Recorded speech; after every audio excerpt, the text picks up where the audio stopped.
Gününüz aydın, hörmətli tamaşaçılar. Xoş gəlmisiniz İqtisadi Foruma. Bu günləri müzakirə edəcəyimiz mövzu ictimai birliklərin, fondların, məsuliyyət məsələləri olacaq. Mövzuya keçməzdən öncə mən istərdim ənənəvi olaraq iştirakçılarımızı sizə təqdim edim. Məndən solda Hafiz müəllim Həsənov əyləşib. Hafiz müəllim Hüquq və İnkişaf İctimai Birliyinin sədridir. Hafiz müəllimin solunda Qiyas müəllim Məmmədov əyləşib. Hörmətli Qiyas müəllim professorumuz Azərbaycan Mühasiblər Assosiasiyasının sədridir. Məndən sağda Əli Məmməd müəllim Nuriyev əyləşib. Əli Məmməd müəllim Konstitusiya Araşdırmalar Fondunun sədridir və Əli Məmməd müəllimin sağında hörmətli Rauf müəllim Zeynəl əyləşib. Rauf müəllim demək Azərbaycan Qeyri-Hökumət Təşkilatları Forumunun prezidentidir. Hörmətli iştirakçılar, xoş gəlmisiniz İqtisadi Foruma. Ümid edirəm ki, söhbətimiz maraqlı olacaq. Hörmətli tamaşaçılar, bayaq qeyd etdiyim kimi bu günləri biz qeyri-hökumət təşkilatları, yəni ictimai birliklər, fondların, məsuliyyət məsələlərini nəzərdən keçirəcəyik. Bu məsuliyyət bu təşkilatlara dair nə deməkdir? Bu məsuliyyəti doğrultmaq yolları nədən ibarətdir? Bu yollardan olan şəffaflıqdır, hesabatlılıqdır, bunların rolu nədədir? Bax, istərdik ki, bu mövzular ətrafında müzakirə aparaq və mən ilk sualı istərdim. Ümumiyyətlə, bu sual hamıyadır, amma istərdim birinci elə Rauf müəllimdən başlayaq. Rauf müəllim, ictimai birliklərin, fondların, qeyri-hökumət təşkilatlarının bu məsuliyyəti nə deməkdir? Buyurun. Çox sağ olun Sabit bəy. Mən də dəyərli soydaşlarımızı salamlayıram, günaydın deyirəm. Təbii ki, çox gözəl bir mövzuya həsr olunub bugünkü ictimai forum. Ona görə mən minnətdarımı bildirirəm. İctimai birliklərin, fondların, qeyri-hökumət təşkilatlarının məsuliyyəti deyərəndə, bu anlayışa aydınlıq gətirəndə ilk növbədə düşünürəm ki, ictimai məsuliyyətdən, yəni bu qeyri-hökumət təşkilatlarının, fondların, ictimai birliklərin mahiyyətindən bir cümlə demək lazımdır ki, biz hansı mənəvi, ictimai məsuliyyət üzərimizə götürmüşük, ondan irəli gələrək bu günləri digər məsuliyyətlərə biz aydınlıq gətirə bilərik. Hörmətli hüquqşünaslarımız, professorumuz burada əyləşib, onlar da öz fikirlərini bildirəcəklər. Yəni, mən belə düşünürəm ki, 2000-ci ildə qəbul olunan qeyri-hökumət təşkilatları, ictimai birliklər və fondlar haqqında qanunda bütün hüquqi məsuliyyətlər, bütün hüquqi imkanlar öz deməli təsbitini tapıb orada. Yəni biz vətəndaşların təşəbbüsünü təmin eləyə biləcək bir qanun qəbul olunub ki, vətəndaş, istənilən Azərbaycan vətəndaşı öz təşəbbüskarlığını reallaşdırmaq üçün istənilən ictimai birliyi, fondu və qeyri-hökumət təşkilatını yarada bilər. Lakin bu, belə deyək ki, təkcə yaranması ilə əlaqədar deyil, həm də ondan irəli gələn məsuliyyətlərdən gedir burada söhbət. Məsuliyyət nədən ibarətdir?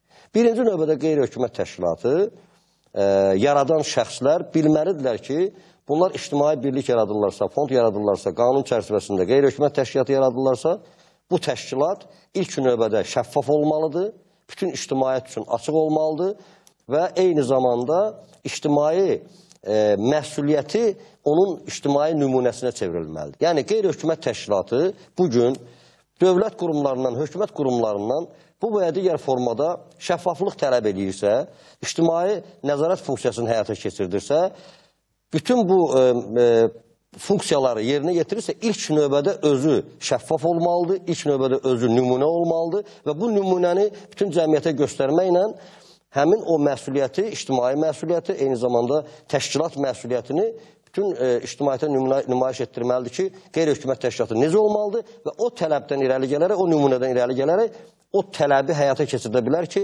onda dövlət qurumu hansı səviyyədə bu ictimai və yaxud da ki, təşkilati məsuliyyətə cəlb oluna bilər. Yəni, bu mənada mən düşünürəm ki, həm hüquqi nöqteyi nəzərdən, qanuna müvafiq olaraq bunlar hamısı qanunda təsbit olunub. Eyni zamanda fəaliyyət nöqteyi nəzərdən də qeyri-hökumət təşkilatı o dərəcədə aydın, təmiz, şəffaf, o dərəcədə ictimaiyyətə açıq, mediaya, mətbuata açıq olmalıdır ki, onun fəaliyyəti doğrudan da ictimai məsuliyyətin nə demək olduğunu cəmiyyətdə aşılasın. Çox sağ olun, Rauf bəy. Yəni, belə demək olar yəqin ki də, hər bir ictimai qurumun həm dövlət qarşısında məsuliyyəti var, həm də vətəndaş qarşısında məsuliyyəti var. Dövlət qarşısında məsuliyyəti yəqin ki, həmin qurumun qanunlara riayət etməkdir, qaydalara riayət etməkdir. Vətəndaş qarşısında məsuliyyəti, vətəndaşın etimadını, inamını doğrultmaq. İctimai məsuliyyəti. Və bu məsuliyyəti yəqin doğrultmaq üçün bu etimadı, bu inamı həmin təşkilat yəqin açıq olmalıdır, hesabat verməlidir. Siz deyəsən nəsə əlavə etmək istəyirsiniz. Buyurun. Təşəkkür edirəm, Sabit bəy. Ümumiyyətlə, məsuliyyəti, hər şeydən əvvəl məsuliyyət istənilən şəxs, istənilən qurumun funksiyasından yaranan bir fəaliyyətdir. Çünki ilk növbədə qeyri-hökumət təşkilatları hansı funksiyanı həyata keçirir? O funksiyaya mütənasib olaraq da onun məsuliyyəti yaranır. Bu məsuliyyət növlərinə bölmək olar. Dövlət qarşısında məsuliyyət, cəmiyyət qarşısında məsuliyyət, üzvləri qarşısında məsuliyyət. Hər şeydən əvvəl bütövlükdə isə bütövlükdə bu məsuliyyət ümumən sosial məsuliyyət adlanır. Yəni, qeyri-hökumət təşkilatları yerinə yetirdiyi funksiyaların mahiyyəti ondan ibarətdir ki, onlar ictimai nəzarət funksiyasını həyata keçirir. Onlar vətəndaş təşəbbüslərinin ortaya çıxarılması, onun sistemləşdirilməsi və ölkənin, vətəndaşlarının ümumi maraq mənafələrinə uyğun olaraq tətbiqinə yönələn bir fəaliyyət həyata keçirilir. Əgər belə bir fəaliyyət varsa, belə bir funksiyanı həyata keçirilir, şübhəsiz ki, eyni zamanda məsuliyyət də olmalıdır. Məsuliyyət həm də onların fəaliyyətindən doğan bir haldır və bugün şübhəsiz ki, vətəndaş cəmiyyətin segmentlərindən olan qeyri-hökumət təşkilatları həm cəmiyyət qarşısında, həm də dövlət orqanları qarşısında məsuliyyət daşıyırlar. Bu nədən ibarət? İlk növbədə əlbəttə ki, bu məsuliyyət həm də onların fəaliyyəti ilə bağlı yanaşı, onlara olan inam və etimadın yaranmasının əsasıdır. Məsuliyyətin yaratması, ictimai təşkilatların məsuliyyəti deyəndə ilk növbədə onların fəaliyyətində şəffaflıq mühüm rol oynayır. İlk növbədə onların hesabatlığı ilə bağlı olan məsələdir. Yəni, nə qədər onlar daha çox hesabatlı olacaqlarsa, daha çox şəffaf olacaqlarsa, eyni zamanda o həm dövlət orqanlarına münasibətdə funksiyalarının daha da olğun şəkildə həyata keçirilməsinə gətirib, həm ən əsası isə əlbəttə ki, vətəndaş qarşısında onun mövqeyi daha möhkəm olacaqdır. Və vətəndaşın mövqeyindən də, eyni zamanda ona münasibətdən asılı olaraq da qeyri-hökumət təşkilatları həm fəaliyyətini daha yaxşı quracaqdır, həm məlumatları əldə etmək imkanı geniş olacaqdır, həm onun davamlı inkişafını təmin etmək mümkün olacaqdır. O baxımdan da bu günləri nədir? Bu günləri əlbəttə ki, məsuliyyətin bir normativliyi var. Yəni, qanunlarda qeyri-hökumət təşkilatları üçün məsuliyyət müəyyənləşdirilmişdir. Bu məsuliyyət ilk növbədə vergi orqanları ilə münasibətlərdə, maliyyə orqanları ilə münasibətdə, statistika orqanları ilə münasibətdə var. Eyni zamanda bu günləri qeyri-hökumət təşkilatları həm də öz üzvləri qarşısında məsuliyyət daşıyır. Çünki onların funksiyaları sadəcə bunu diktə edir. Digər tərəfdən isə əlbəttə ki, ən mühüm məsələdir ki, bu ictimai məsuliyyətdir. Bu sadəcə olaraq həmin qeyri-hökumət təşkilatının davamlı inkişafını təmin etmək üçün, ona inam və etimadında olmaq üçün ictimai məsuliyyətdir ki, hesab edirəm ki, bu da əlbəttə ki, onun cəmiyyətlə birbaşa mütəmadi olaraq təmaslarından doğan yaranan bir haldır. Onun cəmiyyət qarşısında da, belə deyək ki, hörməti və izzəti daha artıq olacaqdır. Çox sağ olun, Əli Məmməd müəllim. Çox sağ olun. Hafiz müəllim. Əslində, Sabit bəy, bu məsuliyyətin məsələsi təşkilatın öz fəaliyyətindən doğan bir məsələdir. Əgər qeyri-hökumət təşkilatı, ümumiyyətlə təşkilatlar hər hansı işi götürürlərsə, hər hansı fəaliyyəti öz üzərinə götürürsə, hansısa layihələrin icrasını götürürsə, təbii ki, burada məsuliyyət doğur. Yəni, artıq o fəaliyyətə başlayanda bu məsuliyyət yaranırdı. Ona görə məsuliyyətə mən daha geniş mənada yanaşmaq istəyərdim və hesab edirəm ki, məsuliyyət birinci növbədə qeyri-hökumət təşkilatlarının özünə lazımdır. Burada qeyd olunan fikirlərlə də şərikəm ki, sabah donor qarşısında, öz fəaliyyətindən, imici baxımdan, yəni normal bir təşkilat kimi fəaliyyət göstərmək və bunu təsdiq eləmək onun özünə lazımdır ki, onun layihələri çox olsun, onun fəaliyyətləri çox olsun, o iş görmə imkanları böyükdür, heyəti böyükdür, fəaliyyəti şəffafdır. Yəni, bu tip məsələlər təbii ki, donorlarda bu tip təşkilatları axtarıb tapacaq. Ona görə mən daha çox məsələnin ictimai məsuliyyət tərəfinə qabardardım. Yəni, burada da qeyd olundu. Əslində o təşkilat üçün birinci növbədə ictimai məsuliyyət məsələsidir. Ki, kənar ona münasibətdə necə olsun. Mühüm məsələ, mən məsuliyyət deyəndə bunu qabartmaq istəyərdim. Başqa məsuliyyət, təşkilat daxili məsuliyyət, bu da təbii ki, üzvlər qarşısında hesabat, orqanlarının düzgün işləkliyinin təmin olunması. Bunlar da vacib məsələlərdir. Yəni, bu da artıq o ictimai məsuliyyət yaradan məsələdir. Başqa bir məsələ donor hesabatlılığı. Yəni, əslində, hesabatlılığa gələndə bu məsələlər bir növ elə bir məsuliyyət məsələsindən çıxır, tam başqa hal alır. Mən hesab edirəm ki, bunlar rəqabət mühitində olmalıdır. Yəni, dövlətin burada funksiyası daha çox qeyri-hökumət təşkilatlarının fəaliyyəti üçün, ümumiyyətlə, bütövlükdə cəmiyyət üçün münbit rəqabət mühitinin yaradılmasıdır. Əgər bu rəqabət yaranarsa, artıq dövlət qanunlara da inzibati düzəlişlər eləməz, məsuliyyəti artırmaz, sanksiyaları artırmaz. Yəni, bunu dövlət istiqamət verməlidir. Qanunlarla ya başqa formada bunu yaratmalıdır. Ancaq əvəzində tutaq ki, onsuz da bu məsuliyyət var. Onsuz da mən hesabatımı düzgün aparmalıyam, çünki vergiyə hesabat verirəm. Onsuz da sosial sığorta orqanlarına hesabat verirəm. Onsuz da donora hesabat verirəm. Nəyə gətirirəm fikrimi? Yeni hesabat formalarının ortaya çıxması, tutaq ki, hətta Ədliyyə Nazirliyinə, qeydiyyat orqanına hesabatlılıqda qanunun ciddi qaydalar müəyyən eləməsi. Mən hesab edirəm ki, bu indiki halda birləşmək hüquqları baxımından bu çox ciddi nəzarətdir. Yəni, bunun özünün də yumuşaldılmasına ehtiyac var. Bu əvəzinə daha başqa formalar... Qrantların qeydiyyatını nəzərdə... Qrantların qeydiyyatını nəzərdə... Və ya hüquqi... Yəni, onunla bağlı, bəli. Bu tip məsələ, yəni ona gətirirəm ki, dövlət qarşısında məsuliyyət əslində daha çox maliyyə orqanları qarşısında məsuliyyət, hesabatlılıq var. Proqram fəaliyyəti ilə bağlı, ümumiyyətlə QHT-lərin fəaliyyəti ilə bağlı Ədliyyə Nazirliyi qarşısında hesabatlılıq var. Bax, bunun bir yumuşaldılmasına ehtiyac var və mən hesab edirəm ki, əslində qeyri-hökumət təşkilatlarının daha çox ictimai məsuliyyətləri qabardılmalıdır. İctimai hesabatlılıq daha çox önəm verilməlidir. Nəinki, dövlət orqanları qarşısında hesabatlılıq. Məsələn, Maliyyə Nazirliyinə, yəni bir illik hesabat forması. Mənim üçün maraqlıdır ki, bax, biz də o hesabatı verdik. Ümumiyyətlə, hüquqda belə bir prinsip var ki, o normalar dəyişir ki, o şeylərin dəyişməsinə ehtiyac var, yəni sosial normaların sanksiyalaşdırılmasına ehtiyac var ki, praktikada o problem yaradır. O məsələnin aradan qaldırılması məhz hüquqi qaydada, yəni o normanın məcbur edici formaya çevrilmə, o sosial normanın məcbur edici norma kimi sanksiyalaşdırılmasına gətirməlidir. Nə problem yarandı ki, tutaq bu maliyyə hesabatlığı yarandı? Nə problem var idi? Mən şəxsən görmürəm. Uzun illər QHT prosesində olan bir adam kimi, mən görmürəm ki, burada hansı problemlər var idi, üstəlik bir maliyyə hesabatı da oldu. Və yaxud nə dəyişdi? Bu maliyyə hesabatı oldu, nə dəyişdi? Nəyə oldu? Çox maraqlıdır ki, mənim üçün maraqlıdır ki, Maliyyə Nazirliyi bu hesabatlarla bağlı nə açıqladı, nə nəticəyə gəldi? Ümumiyyətlə, mən deməzdim, hər hansı fəaliyyətə kölgə salmaq istəməzdim. Ümumiyyətlə deyərdim ki, qeyri-hökumət təşkilatlarından gələn yüzlərlə bax bu cür sənədlərin araşdırılması aparıldı mı? Ortaya nə qoyuldu? Nəticə nə oldu? Mən elə gəlir ki, buna ehtiyac yox idi. Sonra bir sıra məsələlər var. Təcrübəni nəzərdən keçirib, yəqin ki, təkmilləşdirmə. Eyni zamanda qeydiyyat orqanı qarşısında hesabatlılıq məsələsi.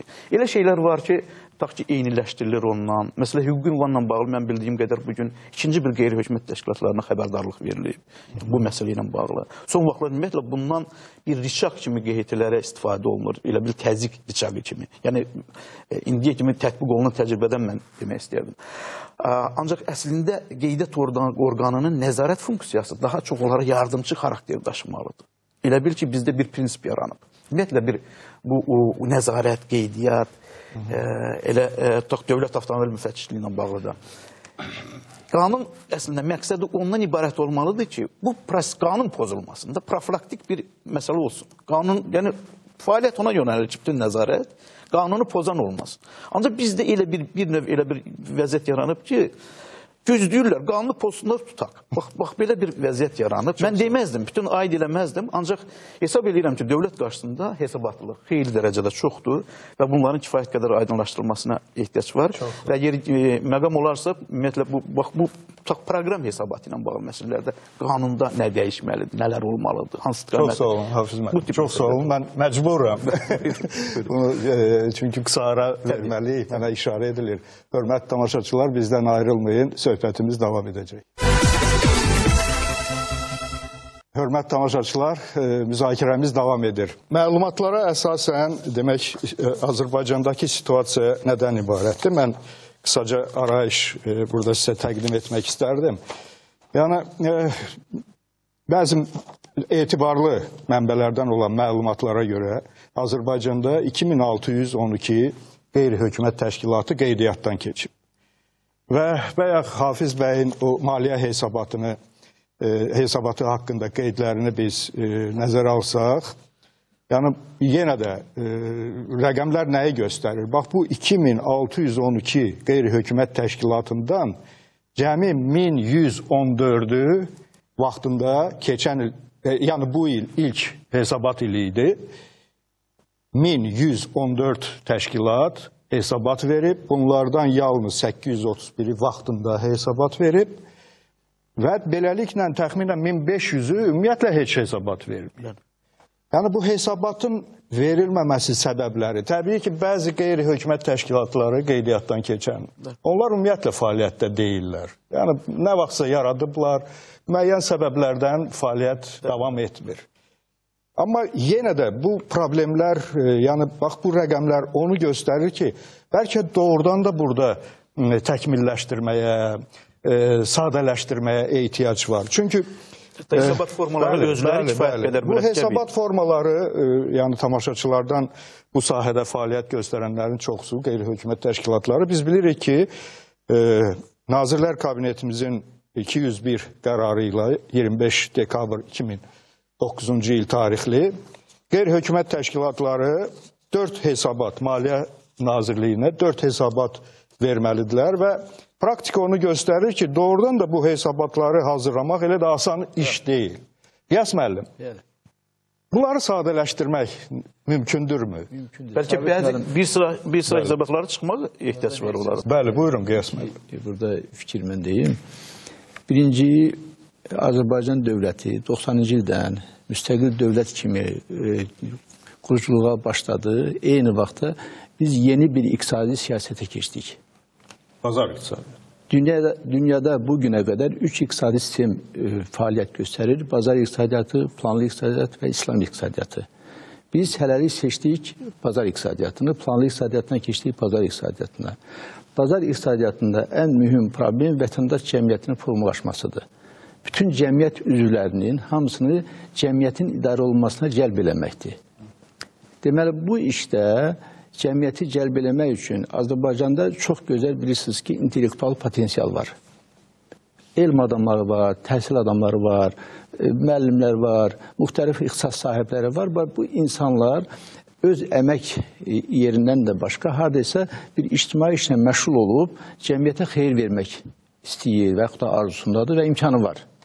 Və bu nöqteyi nəzərdən 92-ci ildən başlayaraq Azərbaycanda qeyri-hökumət təşkilatları adı altında ictimai cəmiyyətlər, fondlar, belə bir təşkilatlar yarandı.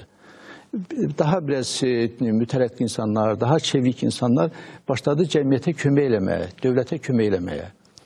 Və bu proses artıq bir 20 ildir bizdə gedir. Burada müəyyən çətinliklər vardı, müəyyən problemlər vardı.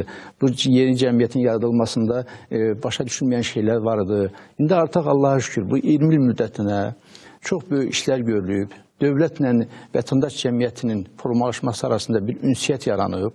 Dövlət bu sayəyə çox böyük qayğı göstərir və belə bir təşkilat ki, yaranır ki, bizdə dövlət qeyri-hökumət təşkilatlarına Dövlət Dəstəyi Şurası da yaradılır prezident yanında. Bu çox böyük bir inkişaf deməkdir. Bu təşkilatın və digər təşkilatların, yaranmış təşkilatların əsas vəzifələrindən biri olmalıdır ki, bu ictimai təşkilatları, qeyri-hökumət təşkilatlarının birinci növbədə yaradılmasını genişləndirək. O nəinki təkcə Bakı şəhərində, böyük şəhərlərimizdə, bütün kənd rayonlarında, bütün rayonlarımızın şəhər rayonları hamısında ictimai təşkilatların yaranması prosesi sürətlənməlidir ki, vətəndaş cəmiyyəti güclənsin. Bizdə indi, siz bayaq rəqəm dediniz, 2612, bu 2612 yox, 26 min, 36 min, 46 min olmalıdır. Çünki bu Azərbaycanın elmi potensialı, intellektual potensialı 50 mindən çox təşkilatın formalaşmasına, fəaliyyətinə və inkişafına imkan verir. Ölkələrin də praktikası onu göstərir ki, məhz təxminən, bəli. Bu bir. İkinci, o iqtisadi sistemin tərkib hissəsindən biri uçot siyasətidir. Uçotun içində maliyyə də gedir, vergi gedir, kömürlük gedir, statistika gedir və bütün bunlar hamısı uçot statistikası adı altında gedir. Birinci proqram, dövlət proqramı uçotla bağlı oldu proqram. Yəni bu nə idi? Biz Birləşmiş Millətlər... Çünki uçot olmayan yerdə düzgün planlaşdırma... Birləşmiş Millətlər Təşkilatının müvafiq qurumlarının verdiyi metodoloji sənədləri Azərbaycanda tətbiq eləməliydik. Bəli. O cümlədən də qeyri-hökumət təşkilatlarına uyğun uçot sistemi qurulmalıydı. Bu uçot sisteminin əsas istiqaməti nədir?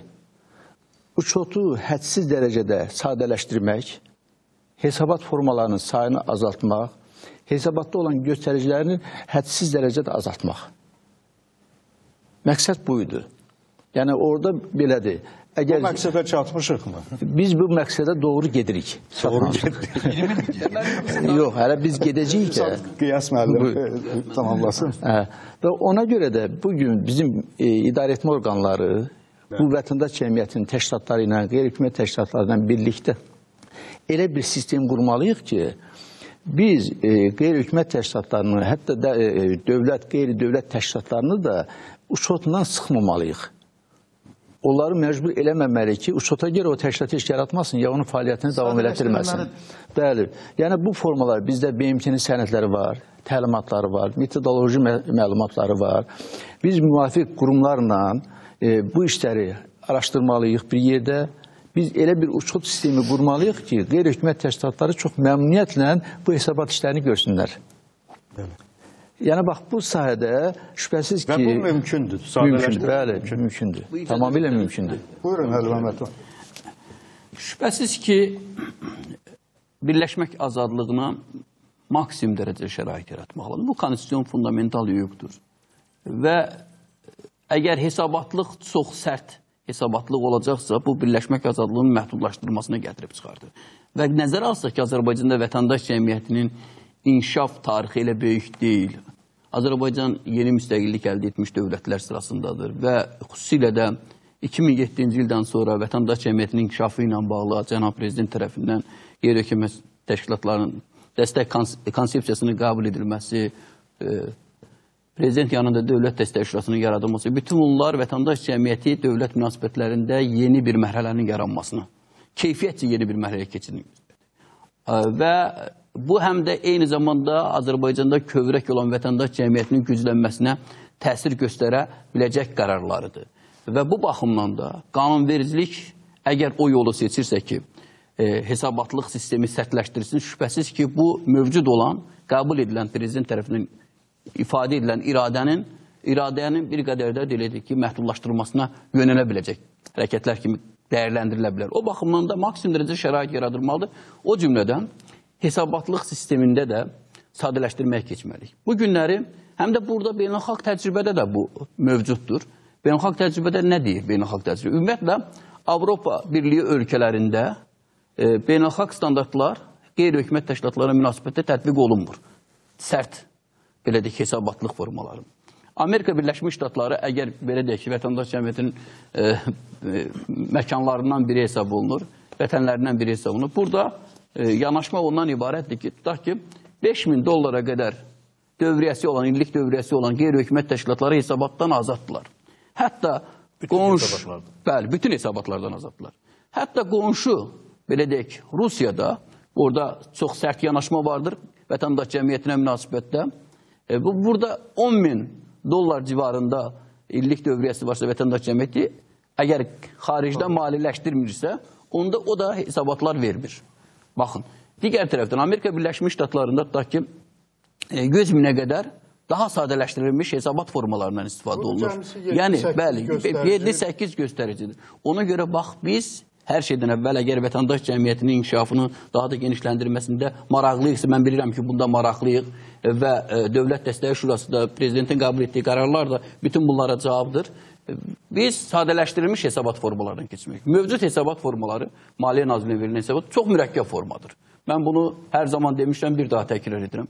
Və hətta baxmayaraq ki, bu mürəkkəb hesabat formalarıdır, biz qeyri-hökumətli Dövlət Dəstəyi Şurası olaraq bu vəziyyəti yüngülləşdirmək üçün hansı addımlar atdıq? İlk növbədə o qanunda dəyişiklik ediləndən sonra dərhal Dövlət Dəstək Şurasının müvafiq işçi qrupu yaradıldı və Maliyyə Nazirliyi ilə intensiv dialoq şəklində o hesabatların təqdim edilməsi ilə bağlı təlimçilər hazırlandı və hətta sizin təşkilatda bu prosesdə iştirak edirdi. Gənc Mühasiblər Birliyi də bu prosesdə iştirak edirdi. Biz Milli Qeydiyyat Forumunda iştirak edirdi və biz bu hesabatların verilməsi ilə bağlı təlimçilər hazırlayandan sonra o təlimçilər əsas şəkildə ondan ibarətdir. Qeyri-hökumət təşkilatları üçün bu hesabatları hazırlasın və doğrudan çox ciddi dəstək oldu. Eyni zamanda QT Xəbər azda, saytlarda da bununla bağlı geniş məlumatlandırma bir kampaniyası oldu.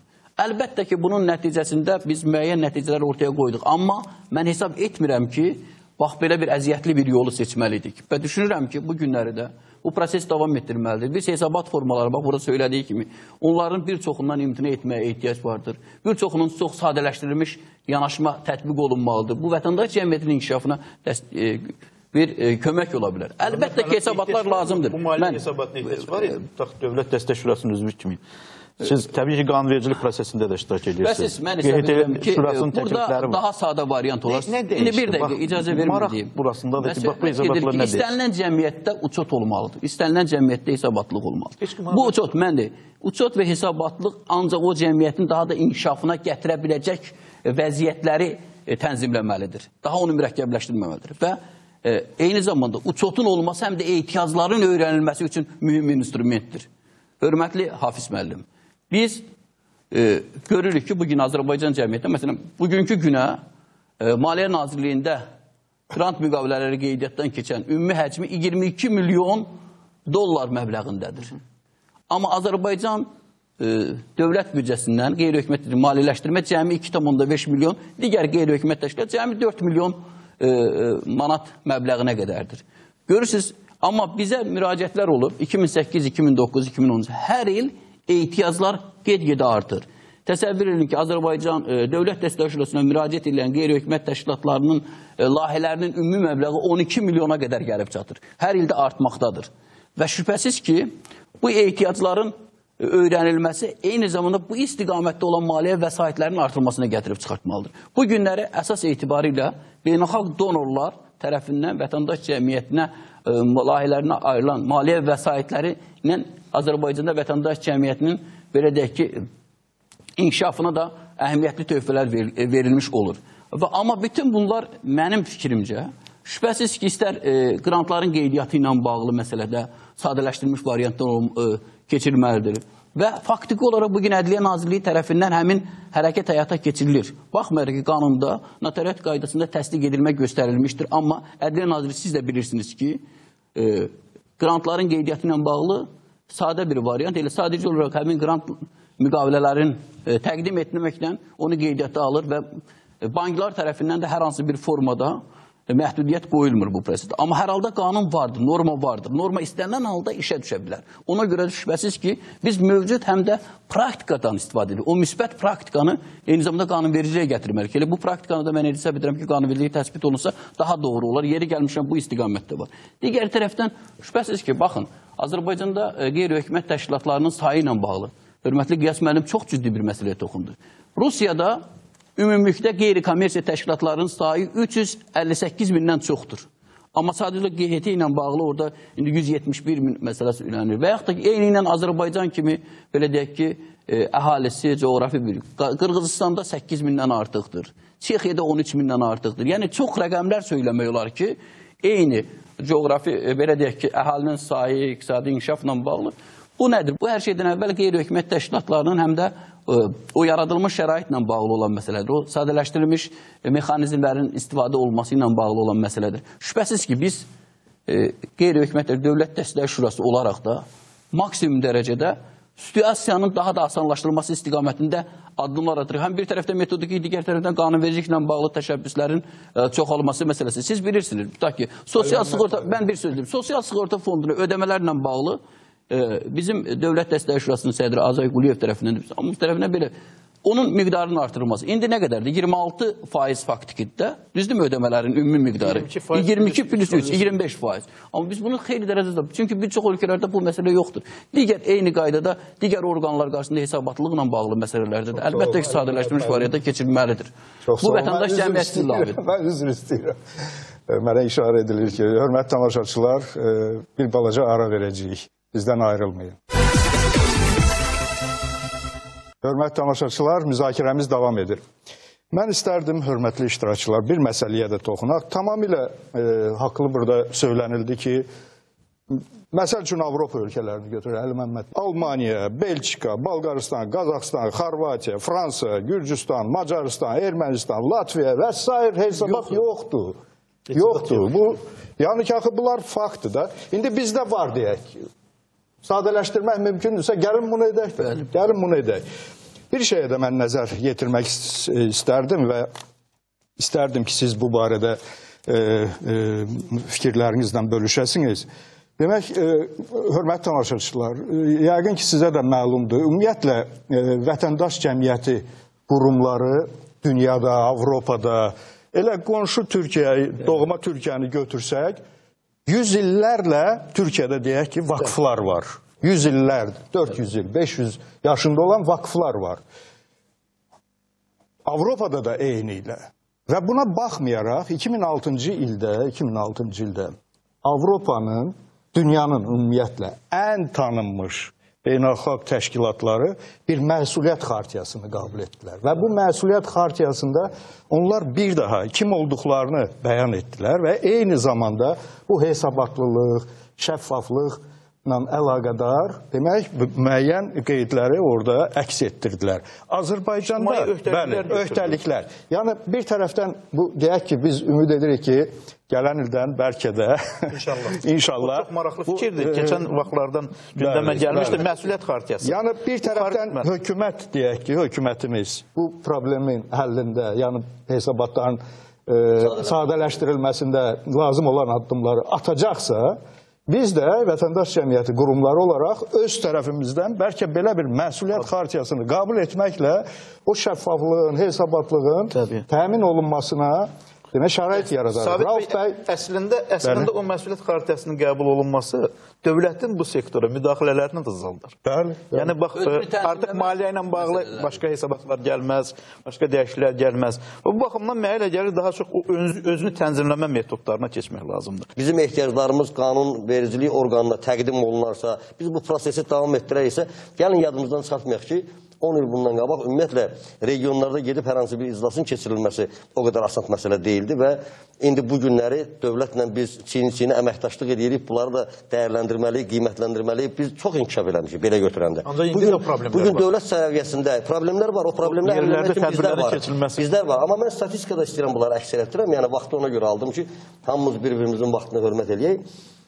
Baxın, bugün Dövlət Dəstəyi Şurasının maliyyə hesabatı ilə, dəstəyi ilə hazırlayan milli hesabatda da qeyd olunmuşdu ki, 2500-ə qədər qeyri-hökumət təşkilatı qeydiyyatdan keçib, onlardan 801-i ilə əlaqə saxlamaq mümkün olmuşdu və yalnız 801-i məlumat sorğu kitabında çap olmuşdu. Amma maliyyə hesabatı tətbiq olunandan sonra Maliyyə Nazirliyinə hesabat təqdim etmək lazım gəlir. 1114 təşkilat məcburən öz hesabatını verdik. Görürsünüz, 250-yə qədər qeyri-hökumət təşkilatının üzə çıxması fərqi özünü göstərdi. Yəni, o deməkdir ki, biz adi halda bu qeyri-hökumət təşkilatlarını tapa bilmirdik.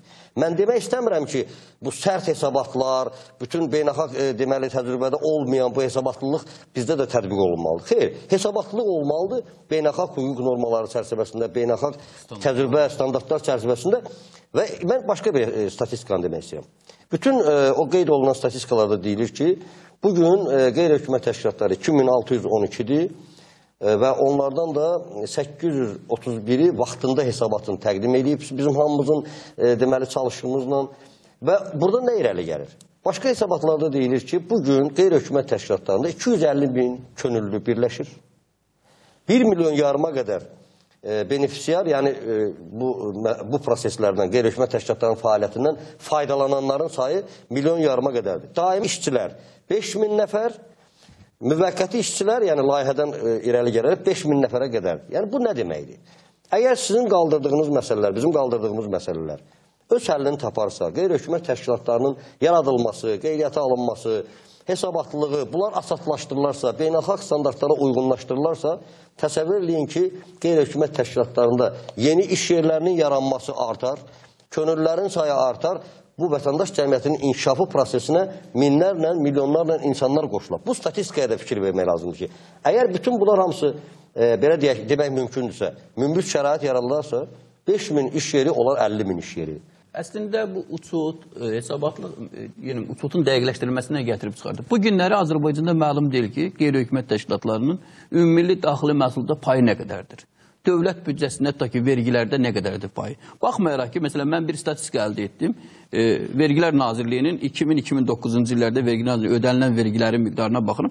2000-ci ildə 253.000 manat ödənilibsə, 2009-cu ildə bəli, qeytələr də verin. 1.800.000 manat. Bir daha 2000-ci ildə əgər 253.000 manat ödənilibsə, 2009-cu ildə 1.800.000 manat ödənilib. Bu yalnız vergi. Gəlir vergilərindən söhbət gedir. Bu onların statistikasıdır, bizə təqdim etdiyi statistika ilə bağlıdır. Bax, bu çox vacib olan məsələ. Əlbəttə ki, vətəndaş cəmiyyətinin inkişafı dövləti bir çox yükdən azad edir. Mən hesab edirəm ki, bunu daha da inkişaf etdirmək lazım. Dövlətin yükü onsuz da ağırdır. Xeyli dərəcədə ağırdır. Bax, sosial sifarişlər haqqında qanunun qəbul edilməsi bir çox xidmətlərin, Avropa ölkələrində bu var. Xidmətlərin vətəndaş cəmiyyətinə verilməsinə gətirib. Bu nədir? Bu resurslardan səmərəli istifadəyə gətirib. Dövlət büdcəsindən vəsaitlərin azaldılmasına gətirib çıxardır. Bürokratiya aparatının azaldılmasına gətirib çıxarda biləcək amillərdir. Bəli, ədalətliyin təmin edilməsi, problemlərə daha açıq və dəqiq yanaşmanın təmin edilməsinə gətirib çıxarda bilər və rifahat təsir göstərə biləcək amildir. Gəlin, hesabatları biz sərtləşdirək, hesab edək. Bu sərtləşdirmə nəyə gətirib? Dövlət büdcəsində əlavə olaraq yeni ştatlar yaradılmalıdır, dövlət büdcəsində oraya əlavə vəsaitlərin gətirməsinə çıxıb. Amma resurslardan səmərəli istifadə etmək bu günləri Azərbaycan hökumətinin prioritetlərindən biridir. Və eyni zamanda hüquqda həm də bir mühüm bir prinsip, qənaətlik prinsipi məsələsi vardır. Bu qənaətlik həm hüquqi resurslardan istifadədə qənaətliklə bağlı məsələdir. Həm də bütövlükdə son nəticədə eyni zamanda bütün resursların qənaətliyinə gətirib çıxardır, səmərəliyinə gətirib çıxardır. O baxımda hesab edirəm ki, bax, bu hesabatlıq nə qədər sərt olarsa, eyni zamanda əlavə vəsaitlərin bu istiqamətə açılmasına gətirib çıxardacaqdır və nəticədə də Hafiz müəllim, sizin dediyinizdən çox böyük, belə deyək ki, biz məsələləri ortaya qoymuruq. Onsuz da o statistikanıdsa bundan daha az hesabatlığı sadələşdirməklə buna nail olmaq mümkündür. Amma əlbəttə ki, burada həm də eyni zamanda vətəndaş cəmiyyətin qurumlarında da biraz o məsuliyyətin artırılmasına gətirir. Baxın, 1114 qeyri-hökumət təşkilatı hesabat verdi. Amma 2612 qeyri-hökumət təşkilatı var. Biraz bunu da hərəkətə gətirmək lazımdır. Mən hesab edirəm ki, elə biz formalar axtarıb tapmalıyıq ki, həm də qeyri-hökumət təşkilatları biraz hərəkətə gəlsinlər. Bu günləri aktiv 500-600 qeyri-hökumət təşkilatı yox, elə qoy olsun 2000 qeyri-hökumət təşkilatı. Müsbət tendensiya var. Tutaq maliyyələşmə ilə bağlı, tutaq milli donorçuluq yaranır. Dövlət müəyyən tədbirlər var, konsepsiya yarandı, elektron. Yəni bu tip məsələlər var. Ancaq elə məsələlər var ki, bax burada indi Qiyas müəllim də qeyd elədi ki, 20 illik bir mərhələ keçdi. Bu mərhələdə tendensiya nə cür oldu? Biz bu 20 ilin özünə müvafiq doğrudan, məntiqi baxımdan nailiyyətlər əldə edə bildikmi? Ancaq məsələ burasında, o uçot məsələsində biz nəinki o sənədlərin dairəsini azaltdıq. Hətta bir sıra hallarda o sənədlərin dairəsi çoxaldı. Əlavə punktlar yazıldı sənədlərə. Tutaq ki, əlavə hesabat formaları ortaya çıxdı. Biz dediyimiz odur ki, biz şəffaflıqdan çəkinmirik. Biz hesabatlılıqdan çəkinmirik. Biz məsuliyyətdən çəkinmirik. Və bir daha qeyd edirəm, bu bizim birinci növbədə özümüzə lazımdır. Ancaq bunu elə eləmək lazımdır ki, bu məqsədə müvafiq qaydada həyata keçirilsin. Məsələn, siz deyirsiniz ki, bax, bir elə təşkilat verməyib, hesabat verməyib. Bəlkə onun içərisində fəaliyyət göstərənlər var, heç vermir onu. Bu tip məsələlərin zərbəsini, fəaliyyəti, səmimi fəaliyyət göstərən qeyri-hökumət təşkilatlarına deyil. Niyə çox olmur, məsələn, qeyri-hökumət təşkilatları? Ona görə bugün qeydiyyat məsələsində yenidən problemlər var. Nəinki regionlarda, mərkəzdəki təşkilatların xeyli hissəsi qeydiyyatdan keçmir. Ümumi bir statistika aparılmayıb ki, nə qədər qeydiyyatdan keçməyən təşkilatlar var. Yəni, demək istəyirəm, bu məsələ stimullaşdırma lazımdır və sərbəst rəqabət mühiti yaranmalıdır. Onda QHT-lər özlərini tənzimləyəcək. O məsuliyyət xaritəsi kimi, o başqa məsələlər kimi. Çox sağ olun. Bu önəmli məsələ. Çox sağ olun, Qiyas müəllimi də belə baxıram ki, biz ən çox bu saat fikir veririk uçot hesabat içində, nəinki o qeyri-hökumət təşkilatlarının yaranmasına, formalaşmasına. Burada fəaliyyətlə bağlı mən saat fikrimi istədiyimdə, mənə elə gəlir ki, ümumiyyətlə qeyri-hökumət təşkilatları Maliyyə Nazirliyinə, ümumiyyətlə maliyyə orqanına, dövlət orqanına hesabat verməməlidir. Bir, bu BMT-nin təlimatlarına uyğun gəlir. İki, qeyri-hökumət təşkilatları 5 forma yox, bir formanın yarısı hissəsi, çünki hər bir qeyri-hökumət təşkilatı və yaxud da dövlət və qeyri-kommersiya təşkilatı, qeyri-kommersiya təşkilatı özünün o sirləri var. Ümumiyyətlə, bazar iqtisadiyyatının prinsiplərindən biri odur ki, bazar iqtisadiyyatına fəaliyyət göstərən hər bir hüquqi şəxs ya qeyri-hökumət təşkilatı, o öz sirləri var, o sirlər qorunmalıdır. Hansı sirri o verə bilər dövlətə ki, makro göstərici kimi o yekunlarsın, hansını verməyə bilər? Bizim dövlət orqanları birinci bu fikri əsas götürməlidir ki, biz tələb edirik bu göstəricilərin hamısını ver. Amma bu onu verməlidir ya yox. Dövlətin müxtəlif qərarları var, hər bir hüquqi şəxsin özünün sirri var, o sirr qorunmalıdır. Mən öz təşkilatımın maliyyə göstəricilərini hansı isə bilmirəm, istəmirəm o bir təşkilat bilsin.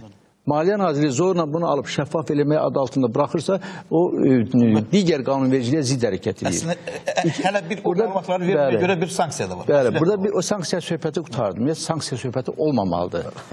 Üçüncü məsələ odur ki, qeyri-hökumət təşkilatları haqqında dövlətin hər hansı bir məlumat olmaq üçün dövlətin müvafiq bir qurumu var. Qeyri-hökumət təşkilatlara dəstək şurası. Elektron poçta vasitəsilə o 5 dənə formanı eləmək olar bir forma, bir formada da 5 dənə, 6 dənə əsas mühüm göstəriciləri eləmək olar və onu elektron poçta ilə vermək olar qeyri-hökumət təşkilatları dəstək şurasına. Orada da bir dənə adi bəli, bir əksiz hazır indi proqram eləmək lazım deyil, hazır proqramalar var.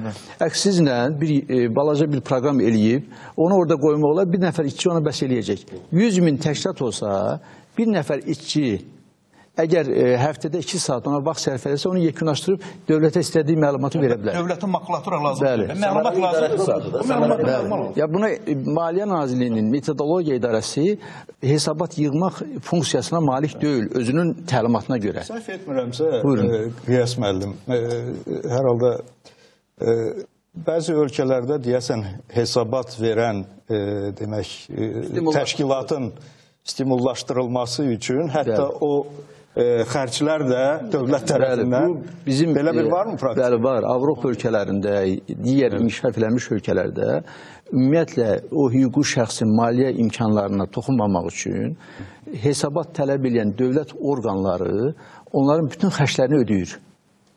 Bütün xərclərini ödəyir. Məsələn, götürək, Almaniya kimi dövlətdə artıq sənəd söhbəti yoxdur. Bütün orada hamısı elektron poçtadır.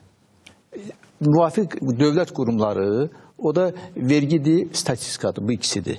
Qalan maliyyə ümumiyyətlə orada hesabat almır. Məsələn, Almaniyada maliyyə orqanı hesabat almır. Biz mühasibət hesabatını 92-ci ildən başlayaraq təkcə qeyri-hökumət təşkilatlarına yox, bütün təşkilatlardakı hesabat bir orqana təqdim olunsun. Onda biz nəzərdə tutuq vergi orqanına. Sadələşdirilmiş formada vergi orqanına hesabatını versin və bununla da hər şey qutarsın. Həmin o mənfəət vergisinin hesabatı ki var. Onu olmazmı ki, elə 2 nüsxədə birini ora, birini bura, ya da ki, elektron sistem bizdə inkişaf edirsə, Azərbaycanda elektron hökumətə ən yaxın olan Vergilər Nazirliyidir bugün. Bütün deklarasiyalar, hamısı gözəl sistemdir. Və elə o sistemin yaddaşında var da bu hesabatlar. Oradan elə Maliyyə Nazirliyinə lazım olan göstəricilər ötürülə də bilər. Siz statistika idarəsinə məlumatlar verir. Siz çox gözəl dediniz. Statistika idarəsinə verilir. Bugün artıq Sabit bəy, hökumət orqanlar arasında daxili elektron dövrə ilə bağlı bir məsələ var. Üzr istəyirəm, mənə demək işarə edildi. Vaxtımız çıxmaq üzrədir. Çox qısa. Özündə deyək onda. Bəli, hərəmiz bir cümlə. Qiyas müəllim sözün bitirsin də onu. Mən məsləhət görərdim və bu sayədə biz də öz işimizi gücləndirməliyik ki, qeyri-hökumət təşkilatlarının hesabatları sadələşdirilsin. Yalnız müvafiq bir orqana bir neçə göstərici verilsin ki, dövlət o təşkilatlar haqqında məlumat olsun. Mən hesab edirəm ki, bütövlükdə qeyri-hökumət təşkilatları sektorunda birinci mərhələdədir. Hüquqi mühitdə ciddi islahatların aparılması zəruridir. Bu, həm onun fəaliyyətlə bağlı məsələlərini əhatə eləyir, QHT qanunu, dövlət reyestri və dövlət qeydiyyatı haqqında qanunda, həm də bu tip qanunlarla yanaşı, həm də maliyyə fəaliyyətini müəyyənləşdirən qanunlara ehtiyac var, ciddi islahatların aparılmasına ehtiyac var. Əgər tendensiya münasibət müsbətə doğrudursa, bunu addım-addım müsbət tendensiyalarla sübut eləmək lazım. Çox sağ olun. Buyurun Əli Məmməd. Mən düşünürəm ki, biz vətəndaş cəmiyyətinin inkişafını sürətləndirmək üçün bununla bağlı müvafiq iradə də ortada var. Sadəcə olaraq maksimum dərəcədə ona çalışmalıyıq ki, həm müvafiq hüquqi mühit təmin olunsun, həm də müvafiq institusional mühit təmin olunsun. O baxımdan da bu istiqamətlərdə islahatların daha da dərinləşdirilməsinə ehtiyac vardır. Çox sağ olun. Mən də bütün bu günləri iştirak edən ziyalılarımızın, ictimaiyyətimizin liderlərinin sözünə qoşuluram. Təbii ki, mən də Milli Qeyri-Hökumət Təşkilatları Forumuna daxil olan 551 təşkilatın, üzv təşkilatların qarşısında verilişimizin əvvəlinə qayıdaraq öz məsuliyyətimi dərk elədiyimi bir daha ifadə edirəm və onların da qaldırdıqları bütün məsələlərin bir hissəsi burada səsləndirildi. Demək istəyirəm ki, həm biz özlərimizə düşən məsuliyyətimizi yerinə yetirsək, həm də dövlət qurumları təbii ki, qəbul elədikləri qanunlara müvafiq olaraq öz məsuliyyətlərini yerinə yetirsələr və inanıram ki, bu belə də olacaq, bizim vətəndaş cəmiyyətimiz bundan daha yüksək səviyyədə inkişaf edəcək. Çox sağ olun, Rauf müəllim. Hörmətli tamaşaçılar, vaxtımız artıq bitmək üzrədir. Yəni, bugünkü iqtisadi forumun nəticələri olaraq biz nələri bir daha qeyd etmək istərdik. Birincisi, bayaq qeyd edildiyi kimi qanunvericiliyimizdə müəyyən təkmilləşdirmələrə ehtiyac var. Yəni, ictimai birliklərin, fondların, qeyri-hökumət təşkilatlarının fəaliyyətini daha da asanlaşdıran, bu asanlaşdırma nə üçün lazımdır? Onun üçün lazımdır ki, bu ictimai birliklərin sayı artsın, gücü artsın və bu nəyə lazımdır? Bu da ona görə lazımdır ki, insanlarımızın rifahına bu təşkilatlar xidmət edir, rifahın yüksəlməsinə, ona görə dövlətimizin güclənməsinə. Ona görə bu istiqamətdə ümid edirik ki, aidiyyatı olan qanunvericilik orqanı, yəni parlamentimiz, nazirlər kabinetimiz müəyyən addımlar atacaq. Amma eyni zamanda biz özümüz, vətəndaş cəmiyyəti qurumları olaraq məsuliyyətimizi dərk edərək, özümüz də bu istiqamətdə bəlkə Avropada olduğu kimi məsuliyyət xartiyasını qəbul etməklə özümüzü təsdiq edə bilərik. Təşəkkür edirik diqqətinizə görə, yeni görüşlərə qədər. Sağ olun.